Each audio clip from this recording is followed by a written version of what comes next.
For the last 3 years or so, my husband has cooked dinner every single night. He's not doing it tonight because he's working late, so I'm cooking dinner. But most nights, my husband cooks dinner for our family of six. We have 4 kids, 2 adults, and we both work full time. And so typically, he makes dinner. And one of the reasons he makes dinner is because he gets out of work before I do, but also because we had a conversation, probably like 3 years ago. And he came to me and he was like, "What's going on? You seem burnt out." And I was like, "I am burnt out. I'm like drowning in the mental load. There's so much work to be done. I need more help." And he said, "I'll cook dinner. Let me cook dinner. Like, I'll start cooking dinner every single night if that helps." And I was like, "That would definitely help. Please cook the dinner. I hate cooking dinner. Please cook dinner." And so he took it on and he was like, "Yeah, I like cooking. I enjoy cooking dinner. I don't mind doing that. I'm happy to cook dinner."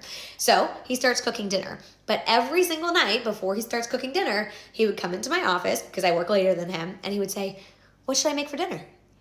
And every single night I would say, "I don't know. What do you want to make for dinner?" And he'd say, "I don't know. Why don't you tell me? Like, I want to make something you want. Like, tell me what you want."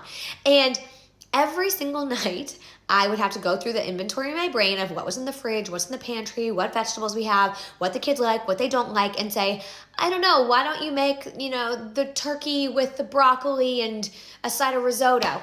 Or whatever. And I would come up with dinner and I would tell him what to make for dinner and then he would go and make it. And then if the kids hated it, it was essentially my fault because mom came up with dinner.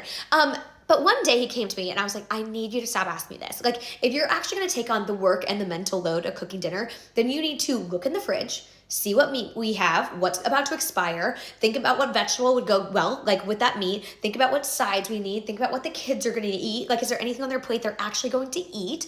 And then make that dinner. Make that dinner and know, oh, is this going to make a lot? Will we have leftovers tomorrow? Won't we have leftovers for tomorrow?" Like, don't leave that work with me. That's not fair. You've taken on cooking dinner, but you still left half the work on my plate where I have to constantly know what we have and then tell you what to make, like delegate the meal to you. So I'm still doing the meal planning and all of that work when you're the one cooking dinner. And so at that time, he said, "Okay, like, I will do it. I will figure it out."